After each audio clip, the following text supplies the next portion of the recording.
प्रधानमंत्री मोदी ने मांगी युग पुरुष धाम बौद्धिक विकास केंद्र की जांच रिपोर्ट, बोली एनसीपीसीआर सदस्य डॉक्टर दिव्या गुप्ता। एनसीपीसीआर सदस्य डॉक्टर दिव्या गुप्ता आज युग पुरुष धाम बौद्धिक विकास केंद्र की जांच के लिए पहुंची थी। डॉक्टर दिव्या गुप्ता ने बताया, उनके पहुंचने से पहले ही युग पुरुष धाम की अनियमितताओं में सुधार हो चुका था। रंगाई पुताई, पानी की टंकी की सफाई और कई बदलाव नजर आए। हर तमाम दस्तावेज, बच्चों की फाइल जब्त कर 3 साल का रिकॉर्ड साथ ले जा रहे हैं। 3 मौत अनरिपोर्टेड हैं, उन्हें भी संज्ञान में लिया है। लापरवाह अधिकारियों पर भी डॉक्टर गुप्ता ने तीखा कटाक्ष किया। डॉक्टर दिव्या गुप्ता ने बताया कि प्रधानमंत्री जी ने आग्रह किया कि इस मामले को संज्ञान में लेकर पीएमओ रिपोर्ट भेजी जाए। केंद्रीय महिला बाल विकास विभाग ने भी इस प्रकरण की रिपोर्ट मांगी है। 15 दिन में पूरी रिपोर्ट तैयार कर पीएमओ और महिला बाल विकास विभाग मंत्रालय को दे दी जाएगी। प्रथम दृष्टया आज जो था वो सब साफ हो चुका था। तो हुआ ये कि अभी तक आश्रम बहुत साफ़ सुथरा हो चुका है, रंगाई पुताई बहुत अच्छी हो गई है, पानी की टंकी साफ़ हो गई है, रसोई साफ़ हो गई है और सारे गद्दे फेंक दिए गए हैं, कपड़े धुल गए हैं। तो और अब वहाँ पे बच्चे भी नहीं हैं, तो बच्चे शिफ्ट कर दिए गए हैं। कुछ बच्चे वहाँ पे एडमिटेड हैं, उनको हम कल देखने जाएंगे। अनियमितताएँ थी, जो अनियमितताएँ जिनको एड्रेस किया जाना चाहिए था वो हो चुकी हैं ऑलरेडी। जो पानी का सैंपल, स्टूल का सैंपल लेना था उसकी रिपोर्ट आ गई है। कुछ बच्चों के स्टूल सैंपल में कॉलरा आया है। पानी के सैंपल में बैक्टीरिया आए हैं, जो ऐसा उसमें रिपोर्ट में लिखा गया है कि पीने योग्य नहीं पाया गया। अब उसमें बैक्टीरिया की क्वांटिटेटिव एनालिसिस नहीं दी गई है, ये भी एक अलग विषय है। हालांकि हमने वहाँ से जितने बच्चों का जो ट्रीटमेंट हो रहा था उसके भी सारे रजिस्टर और पेपर ले लिए हैं। जो मिर्गी के करीब 50 बच्चे जिनको सोडियम वैल्प्रोएट यानी उसकी जो दवाई चल रही थी वो भी हमने ले लिया है। और इस तरह की जितनी समग्र जानकारी है वो सारी जानकारी हम एक साथ लेकर जा रहे हैं। कुछ बच्चों की बार बार ये चर्चा हो रही है कि बच्चों की डेथ अनरिपोर्टेड है। वो कुछ बच्चे ऐसे हैं जो अनरिपोर्टेड, पिछले 3 सालों का सारा रिकॉर्ड है हमारे पास। 3 बच्चे ऐसे हैं जिनकी हमारे पास रिपोर्ट, हमारे पास संज्ञान नहीं मिला है, उसकी तहकीकात जारी है।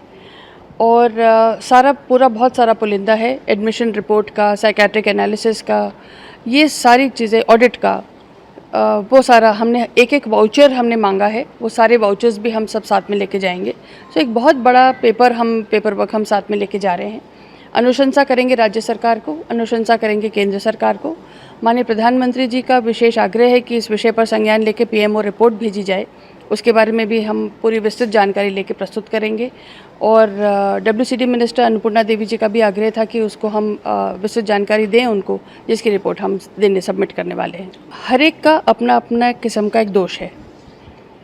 जहाँ दोष जो देखभाल करने वाले थे उनका है, वहीं दोष उन अधिकारियों का है जिन अधिकारियों को वहाँ पे समय पर जाके निरीक्षण करना चाहिए था। उनकी भी उतनी ही लापरवाही है जितनी कि मैं ये मानूं कि उस महिला की, जिस महिला को जहाँ 60 बच्चे देखने चाहिए थे वो 200 बच्चे देख रही थी। उन परिवार के सदस्यों को जिन्होंने अपने बच्चे सौंप देने के बाद ये सोचा कि अब हमारी जवाबदारी ख़त्म हो गई, उस समाज को, जो समाज ये मान के चल रहा था कि एक महिला की जवाबदारी है, हम क्या कर सकते हैं। तो मुझे लगता है कि सबकी अपनी अपनी जवाबदेही है, सबका अपना अपना एक दोष है। और दोष मुक्त हो जाना, आंखें बंद कर लेना से काम नहीं चलेगा। हम सबको कम से कम इस ऐसी क्षणों में, ऐसी घटनाओं के साथ हम सब खड़े हो जाते हैं और ये देखते हैं कि हम देश भर में इस तरह के जो सीसीआई चल रहे हैं, हम इसका जानकारी लें, इसका संज्ञान लें। तो आज जो हम ये सीख लेकर जा रहे हैं वो ये कि हम देश भर में अब इस तरह के जितने भी सीसीआई चल रहे हैं दिव्यांग बच्चों के लिए, उसकी हम एक पूरी की पूरी विस्तृत रिपोर्ट तैयार करेंगे। केस स्टडी बनाएंगे, केस स्टडी बना के हम इसको आगे लेकर जाएंगे और इसकी केस स्टडी करके पूरे कंट्री लेवल पे हम काम करेंगे। उसकी रिपोर्ट भी जिस दिन तैयार होगी आपके समक्ष वापस प्रस्तुत होंगी। बिल्कुल चालू रहेगा। देखिए, मैं फिर आपसे कहा है, इस तरह के बच्चों को संभालना आसान नहीं है।